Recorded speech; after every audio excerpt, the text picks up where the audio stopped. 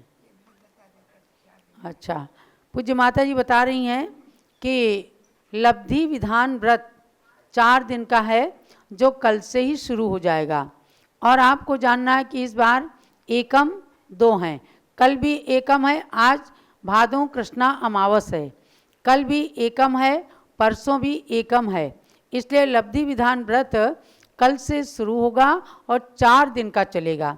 जो जैसे भी करते हों, एकासन करके, उपवास करके, जैसे भी, तो 4 दिन का ये व्रत चलेगा जो कल से ही प्रारंभ हो जाएगा।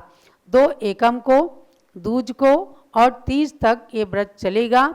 उसके बाद एक दिन चतुर्थी का छोड़ करके और पंचमी से माने 8 सितंबर से दशलक्षण पर्व प्रारंभ हो जाएगा।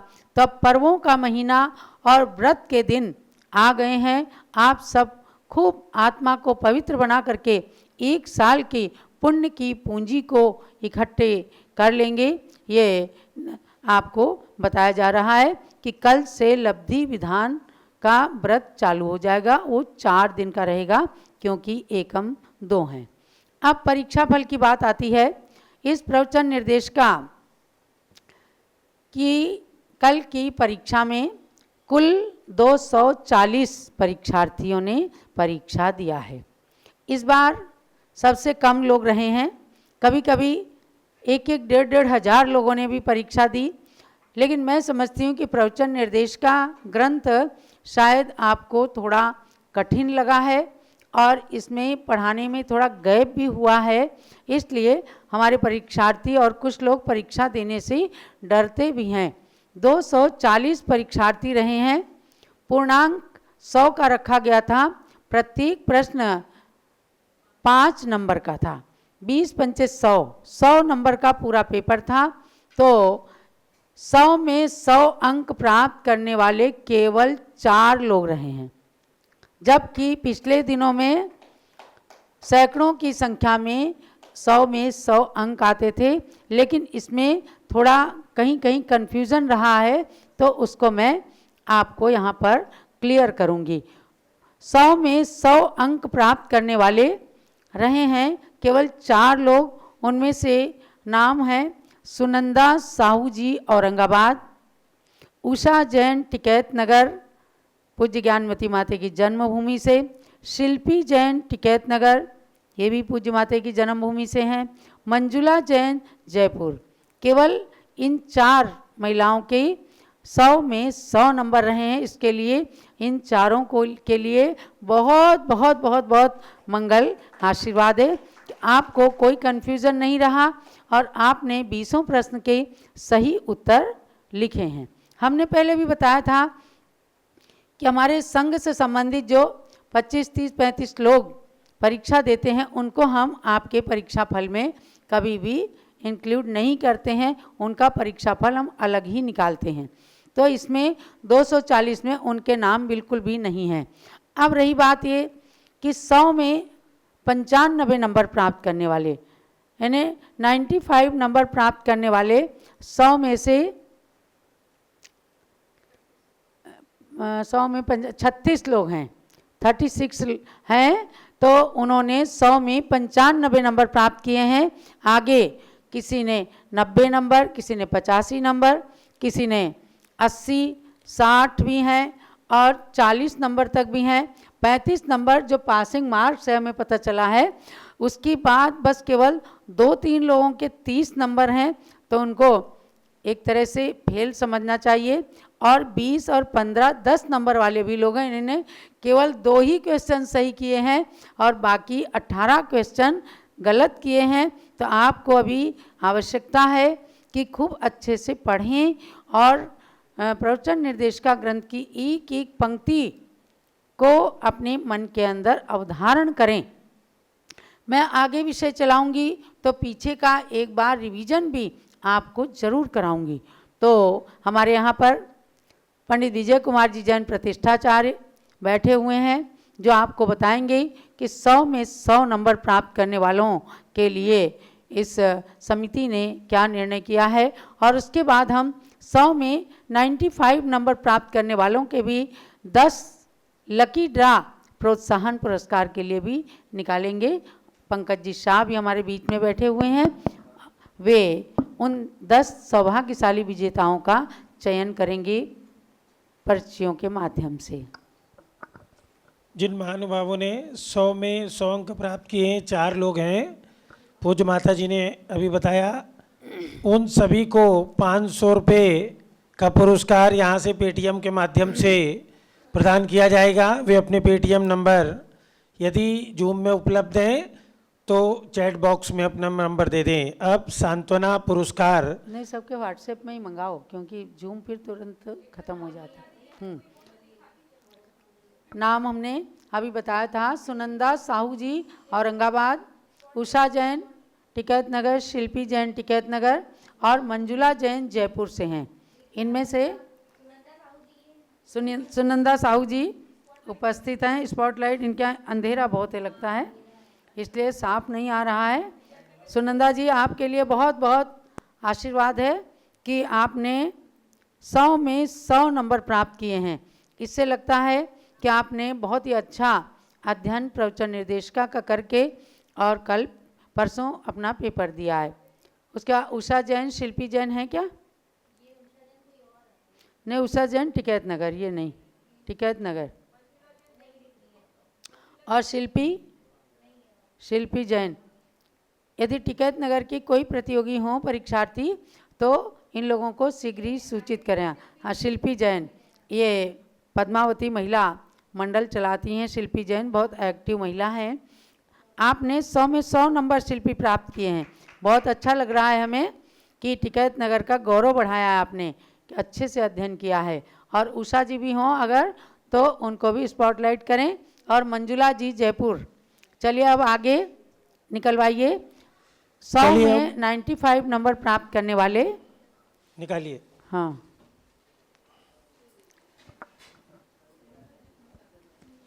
7 नंबर। 7 नंबर में है श्रीमती वैशाली जैन महमूदाबाद। श्रीमती वैशाली जैन महमूदाबाद। चलिए दूसरा 33 नंबर। 33 33 हाँ, 33। अलका जैन वाराणसी। 33 पर हैं अलका जैन वाराणसी। 31 में है मैना बजाज चाकसू राजस्थान। मैना बजाज, तो इसमें अच्छा नंबर वो तो लगा लें, ठीक। 33 31 और एक कौन आया था? 7 नंबर। 13 नंबर 13 में श्रीमती शशि प्रभा जैन बक्सवाहा छतरपुर मध्य प्रदेश। 11 नंबर में है अभय कलाजे अकोला क्या अकोल कर्नाटका। अकोल है कोई गांव? अकोल कर्नाटका। अभय जैन, अभय का 5 कलाजे हैं। 5 नंबर में है कमला रमेश जैन खंडवा। 30 नंबर। 30 नंबर पे हैं बिंदु जैन सिलचर। 24 नंबर पर हैं मीना लोकेश जैन मुंबई। 21 नंबर में है शालिनी जैन अयोध्या। ये जो अनुज जी की आती हैं वही तो नहीं? हाँ, शालिनी जैन अयोध्या जो फैजाबाद। हाँ, बहुत बढ़िया। 100 में 95 नंबर आए हैं। और आगे कितने हो गए? 17 नंबर अंतिम। ये हैं सरिता जैन दिल्ली। ये चौड़ी बाजार में क्या है? अच्छा, इसमें लिखा नहीं रहता ना। तो ये 1 2 3 4 5 6 7 8 9 10। हाँ, सरिता जैन आपके 95 नंबर आए हैं। उस दिन यहीं पर तो थी शायद, नहीं, अच्छा वहीं से दिया, ठीक है। तो इन 10 लोगों ने कंसोलेशन प्राइज प्राप्त किया है। तो अब आगे जो है इनका भी बता दें। 100 रुपये का सांत्वना पुरस्कार इन सभी को प्रदान किया जाएगा कमेटी की ओर से। आप सभी एक व्हाट्सएप नंबर नोट कर लें, उस पर अपना पेटीएम नंबर हमें भेज देंगे, जिससे हम आपको 100 रुपये पेटीएम करवा देंगे। 8171351392। पुनः 8171351392। इस नंबर को सेव कर लें, इस पर अपनी जानकारी हमें उपलब्ध करा देंगे जिससे हम आपको सांत्वना पुरस्कार प्रदान कर सकें। जो लो सरस्वती माता की जय। भव्यात्माओं, अब आपको इन प्रश्नों के सही उत्तर, वैसे तो आपको पूरा रिजल्ट और प्रश्नों के सबके सही उत्तर encyclopediaofjainism.com के होम पेज पर लिंक दिया गया है। बस उसको आप जैसे ही क्लिक करेंगे, आप हैं चैट में भी लिंक डाला गया, जूम के चैट बॉक्स में, उसको आप खोलेंगे, वहाँ पूरी शीट आपको आंसर शीट भी मिलेगी और पूरा जो है परीक्षा फल लोगों का, पूरी ये परीक्षा फल, परीक्षकों के नाम वगैरह कितने किसके नंबर हैं मिल जाएंगे। अब देखो क्या है कि 20 प्रश्न हमने दिए थे। प्रवचन निर्देशिका ग्रंथ है ही इसलिए कि आप विद्वान बने और विद्वान बनने के साथ साथ एक दूसरे की शंकाओं का भी समाधान कर सकें।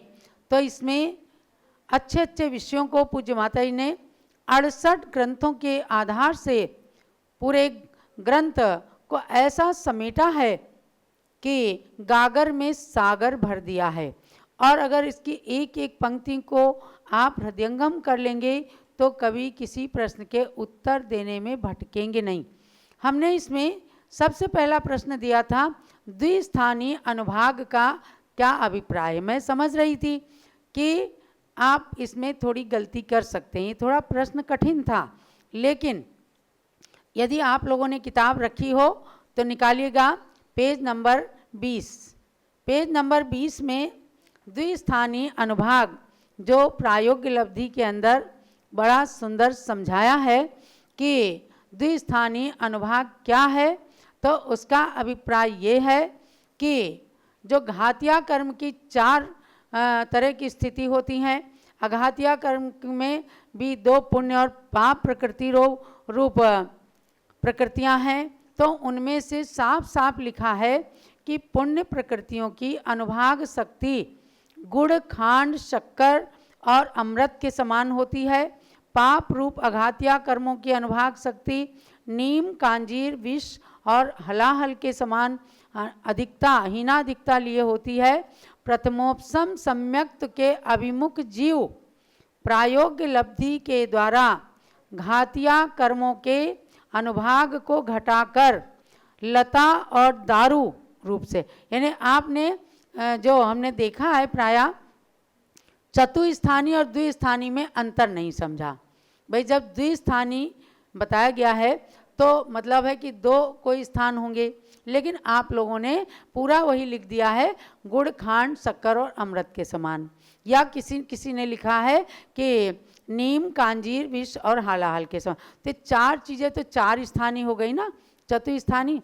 द्विस्थानी क्योंकि जब सम्यक्त के अभिमुख है तो जो हार्ड है भाग, यानी कठिन भाग है या कटु रूप से फल देने की जिनमें शक्ति है, वो कम होकर के 2 स्थानों में आ जाएंगे। इसलिए इसका सही उत्तर यही है कि घातिया कर्मों की अनुभाग शक्ति लता एवं दारू रूप होना। लता और दारू रूप से होना, दो चीज़ों को ही लेना था। तो प्रायः सब ने लगभग जिनके 100 में 100 आए हैं तो वो तो हैं ही सही, लेकिन प्रायः जिनके 100 में 95 नंबर आए हैं तो अधिकतम लोगों ने इस प्रश्न के उत्तर को लिखने में गलती की है। तो ये सही उत्तर समझना। दूसरा प्रश्न था भवनत्रिक, यानी भवनवासी व्यंतर और ज्योतिष के देवों में सम्यक्त उत्पत्ति के कितने कारण हैं। तो इसमें 4 कारण हैं। इसमें बहुत साफ दिया हुआ है कि 12 स्वर्ग तक सम्यक्त के 4 कारण भवनवासी, व्यंतर, ज्योतिर्वासी और प्रथम स्वर्ग से लेकर 12वें स्वर्ग तक ये 4 कारण इनमें रहते हैं। 4 कारणों में धर्मोपदेश और जाति स्मरण, धर्मोपदेश, जिन महिमा दर्शन, देवर्धि दर्शन, ये 4 कारण हैं तो हमने केवल भवनत्रिक का ही पूछा था, तो ये सही उत्तर है। किस लब्धि के प्राप्त होने पर नियम से प्रथमोपसम सम्यक दर्शन होता है? 5 लब्धियां आपको बताई गई थी, क्षयोपसम, विशुद्धि, देशना, प्रायोग्य और करण। तो करण लब्धि के होने पर नियम से सम्यक तो प्रकट होता है। प्रथमोपसम इसलिए है कि वो पहली बार होता है इसलिए, और 4 लब्धियां तो अभव्य जीव तक भी हो जाती हैं, इसलिए करण लब्धि ये सही उत्तर है। चौथा प्रश्न है, प्रवचन निर्देशिका पुस्तक में कितने ग्रंथों का सार है?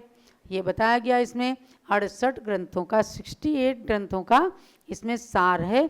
सही उत्तर ये है। 5वां प्रश्न है, क्षायिक सम्यक दर्शन किन किन गतियों में उत्पन्न हो सकता है? तो केवल मनुष्य गति में। 3 तो गलत उत्तर ही रहते हैं। तो क्षायिक सम्यक दर्शन केवल मनुष्य गति में उत्पन्न हो सकता है, ले करके तो नरक गति में भी जा सकते हैं, देव गति में भी जा सकते हैं, और मनुष्य गति में भी भोग भूमि में जा सकते हैं। लेकिन सही उत्तर इसमें आपको बी है, जो जिसमें लिखा है केवल मनुष्य गति में उत्पन्न हो सकता है। 6ठा प्रश्न, मनुष्यों में सम्यक दर्शन प्राप्ति की योग्यता कितने वर्ष की आयु में होती है? 8 वर्ष की आयु में। ये ए नंबर का उत्तर सही है। 7वां प्रश्न है, मिथ्यात्व के 3 टुकड़े कौन कौन से हैं? इसमें सी सही है, मिथ्यात्व, सम्यक मिथ्यात्व और सम्यक्त प्रकृति।